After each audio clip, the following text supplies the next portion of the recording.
China's economy is slowing down. The 3-year zero-COVID policy has frustrated the nation, and unemployment is soaring while young people choose to have no children. The people have lost confidence in the government. The CCP regime has been unable to spend its way out of a slump as a result of the epidemic. After more than 20 years of overbuilding, China's real estate companies are finally heading for collapse. Its most direct indication is the plummeting of housing prices. Related to the real estate crisis, professional deadbeats have begun to emerge and proliferate in China. Should this trend continue, it'll lead to many bad debts in Chinese banks. We will cover this phenomena in the second half of this episode. First, let's listen to a real estate agent in the city of Kunshan, a more economically developed city in Jiangsu province. Has anyone heard about the fine imposed on a developer for selling a flat at a 20% discount? An apartment worth RMB 1.65 million was reduced to RMB 1.33 million with an offer of a free parking space. The developer was fined for disrupting the market. Some people have even sent me a message at the bottom of the video saying that I got slapped in the face. The real estate price is under control, the government is taking action, and the property price can't fall any further. I don't know what these people are thinking. It's clear that the downward trend of Kunshan's housing prices is unstoppable, and that the government has stepped in to take action. When prices rose too quickly, the government imposed a purchase restriction to prevent the purchase. But despite the restrictive order in place for so many years, didn't the housing prices still shoot up to the sky just the same? Now the price is falling too fast. The government steps in, not allowing the price to drop. Is this evidence that real estate prices are going to drop drastically? This man is a clear-headed industry insider.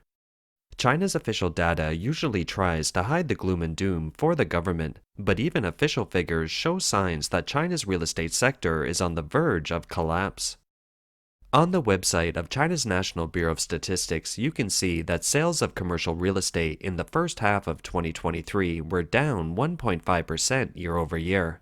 It may not seem like a big number. However, since it's a year-on-year comparison, the 1.5% drop is compared to the first half of 2022, whereas commercial property sales in the first half of 2022 were down 28.8% year-on-year from the same period in 2021. So rather than a smaller drop, it's more accurate to say that the decline couldn't have been more dramatic. According to data released on September 6, 2023 by the CRIC, a leading provider of real estate information in China, in August 2023, the top 100 real estate companies achieved sales of US $46.879 billion. In addition, the monthly performance continued to be at a low level compared to the second half of the year, down 1.3% month-on-month, a decrease of 33.9% year-on-year. The year-on-year decrease was further expanded compared with the previous month. The decline in sales has not only driven price cuts but has also revealed the lack of consumer confidence. The government hopes the downturn will not infect more potential property buyers, but many in the industry are already recognizing that this Ponzi scheme economy is coming to an end. 我前几天发的视频已经说得很清楚了，2、3线城市未来10年房价至少要跌一半。The video I posted a few days ago made it clear that property prices in second and third-tier cities are going to fall by at least half over the next decade, and that's not counting inflation. Without human control, they would have crashed long ago. This kind of brutal intervention and prohibition of plummeting is to avoid a hard landing, and a soft landing of real estate is a given. If there was a hard landing, the banks would have crashed, and the consequences would have been too severe. A soft landing is much better in comparison. Like boiling frogs in warm water, most of the leaks who look forward to housing prices going back up would have their lifetime of hard-earned money wiped clean, and the economy wouldn't have too much turbulence. They don't listen to advice, right? It's not the first time the leaks have been cut anyway. If they aren't cut in the real estate market, they will be cut in the stock market. I said that in the small northern counties, prices are going to fall to 1/10 of the price before in the future, but this bunch of leaks are cursing me. Old fans who have followed me for a long time know that I told you 3 years ago that house prices were going to fall. So stop arguing with me about the cost of labor in construction and about how it's impossible to sell a home that was built for 800,000 for 600,000. Prices are determined by supply and demand, with most young people leaving the city and only a small number of elderly people remaining. It will lead to increasingly inconvenient living conditions in the whole city. Eventually, many older people would move to their children's cities. Will the older people sell their homes when they move away? A home originally bought at a price of $500,000 can only be sold for $50,000 now. If you don't sell it in a few years, it may only be sold for $5,000. You don't think that's possible, do you? The northeastern city of Hergong has plenty of homes selling for $50,000 a unit. Is it enough to cover the construction cost? There is an uninhabited neighborhood named the Wizard of Oz in Zhoushan City. The whole neighborhood is empty with vacant units. You can just find one that's pleasing to the eye and move in without spending a dime. There are 1.2 million uninhabited neighborhoods like this across the country. A whole 1.2 million of them are empty and nobody wants them. These buildings were built brick by brick in the day with people's hard-earned money. Now the value is zero. Do real estate prices have anything to do with the cost? Now that the national birth rate is so low, are there going to be any more takers? In this case, property prices in cities with crazy population outflows have dropped by half, and I'm speaking conservatively. You can check online to see whether your city has a population outflow or inflow. Chongqing has 3 million people leaving the city. Do you think it's still possible for housing prices to go up? Millions of people are liquidating their assets. Who is going to take over? Trust me, okay? Listen to me. You'll come back and thank me in a few years.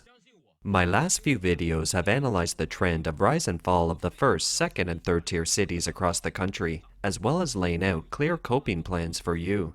You can check it out on your own, and it's really for your own good, my friends.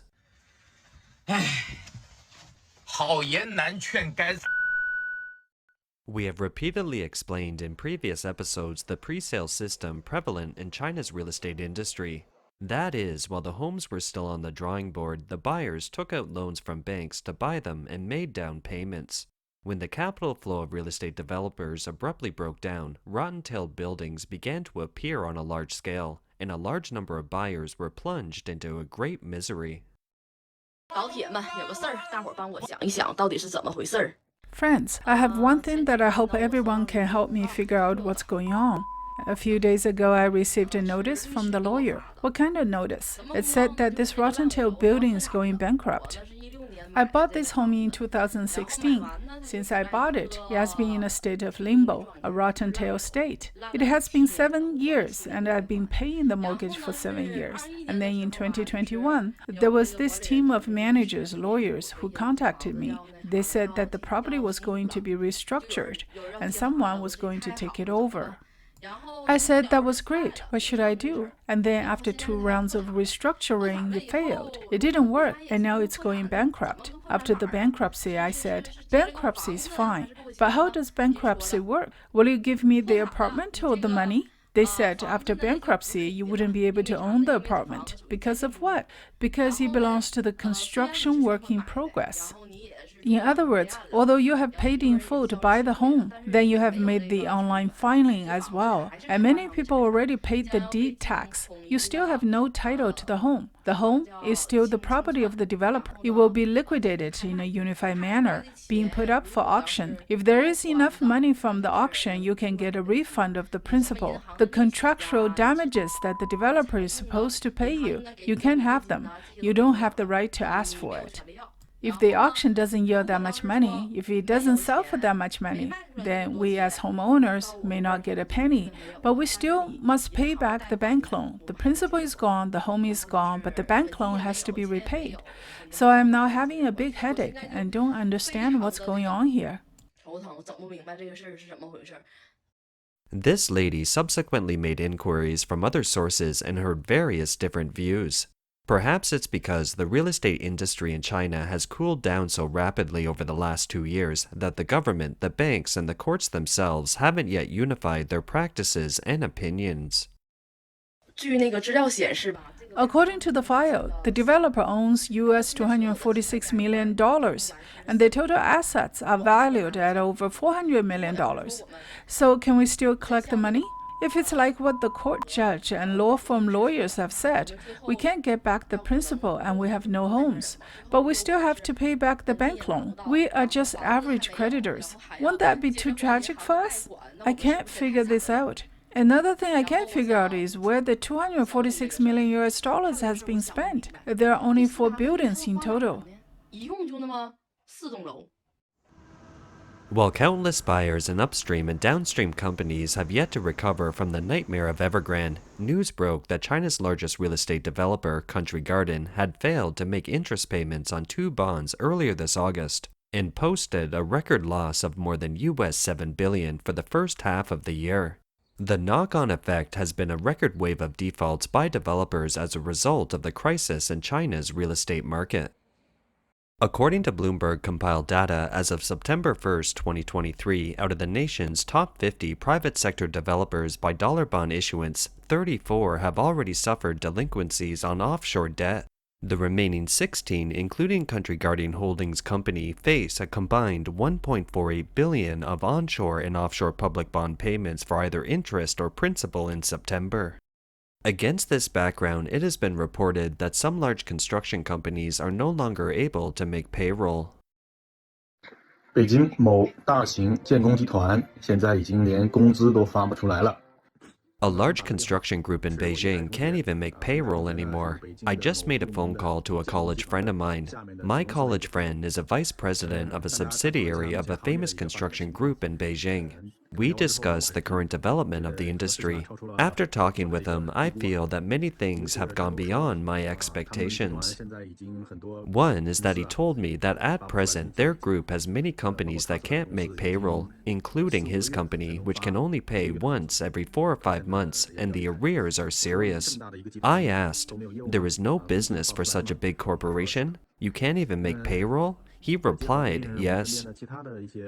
Combined with the experience of my other colleagues recently, former colleagues and friends, and the comprehensive situation of the industry we are in, the entire real estate construction market is very depressed. Everyone knows that with the explosion of some leading developers such as Evergrande, Country Garden, Sunac, and Greenland, it is understandable that the real estate industry is currently facing difficulties. Everyone is now confused and anxious, but I have no idea that large state-owned enterprises would be so difficult too. This is beyond my imagination. So where is the future of the construction industry? Where is the future of the many people working in this industry? What about the students of architectural engineering who are studying at school now? Where is their future? It's really difficult.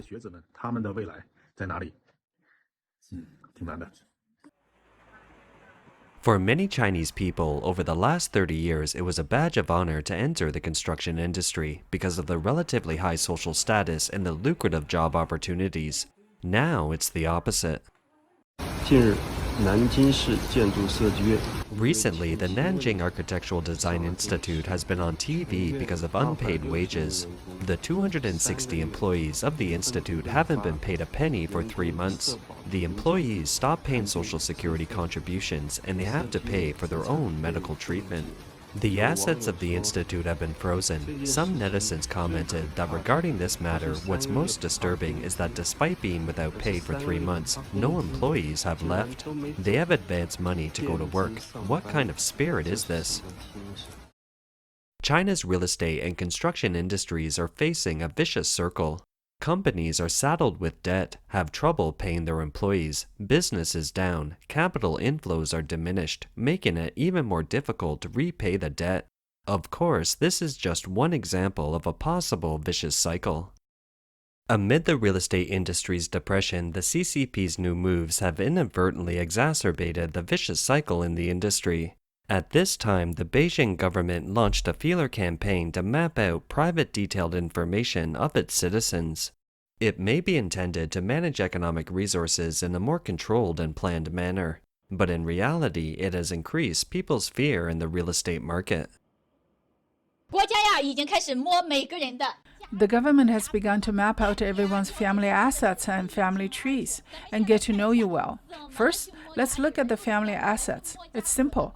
Through the National Real Estate Network, what kind of assets you have is laid bare and clear. Whether you have real estate in Shandong or Hainan, it's all networked and connected. As long as you enter your name and ID card number, it can be found out where you bought a property, how much money you spent, and where the location is, how big the apartment is, how many square meters it is, and everything is crystal clear. In the midst of all the bad news in China's real estate industry, a new profession has emerged: professional deadbeats.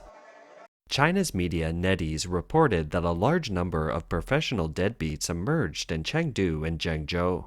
How does it work? Step 1. The homeowner sells the property to a professional deadbeat without a down payment, and the latter takes out a mortgage with a bank. The homeowner usually pays 100,000 yuan or about $14,000 to the deadbeat. This fee includes the expenses of the agent who handles the sale. The current rule is that the person who takes out the mortgage has to maintain it for at least a year. Step 2. Once the deadbeat has a home under his name, he begins to borrow a lot of money, including applying for a renovation loan from the bank and applying for a credit card loan. Basically, any money that can be loaned out, he would get it all through and through. On average, one can be lent out about US $140,000. Step 3. Mortgage payments are cut off after a year. In some cases, mortgage payments stopped after a few months. In the meantime, these professional deadbeats evaporate. Step 4. The professional deadbeat becomes a debt defaulter and all their assets are seized. But usually, by the time the relevant authorities are out looking for them, they have fled. Even if they are found, they will only become defaulters and bad creditors. What kind of people are willing to become professional deadbeats? Many people at the bottom of the social ladder who are already on a low income. They have no plans for the future and don't know what will happen tomorrow. To become a delinquent debtor, to be blacklisted in the credit bureau, unable to get a loan from the bank, or unable to travel on high-speed trains and airplanes isn't a big loss for them. For these people who are already at the bottom of the social ladder, they don't care about these matters. For the original homeowners, they are under great financial pressure. Given the increase in the probability of losing their jobs, many of them are facing the pressure of defaulting on mortgage repayment. As we've shown in previous episodes, when a home is sold at auction, the result is usually a loss of the down payment, interest payment already paid, plus high legal fees. It's still likely that the homeowner would owe money to the bank after losing their home as a result of the rapid decline in housing prices and the low auction prices. If they don't pay, they will be on a credit blacklist and say goodbye to modern life. Therefore, if they dump the homes on professional deadbeats, they would lose the down payment, interest, and some handling fees. In the end, they would have thrown away the hot potato, saving themselves from being on the credit blacklist. It gives them a fresh start. After saving up for 2 years, they might get their life back on track, which seems to be a livable outcome. So many homeowners have the incentive to dump their debts on professional deadbeats. Of course, for China's real estate and financial systems, the proliferation of professional deadbeats will worsen financial risks and lead to widespread debt defaults. Risks don't go away, they just shift. When the risk accumulates to a certain extent, it will become impossible to guard and manage. There will always be a crash at some point, suddenly yet not surprisingly.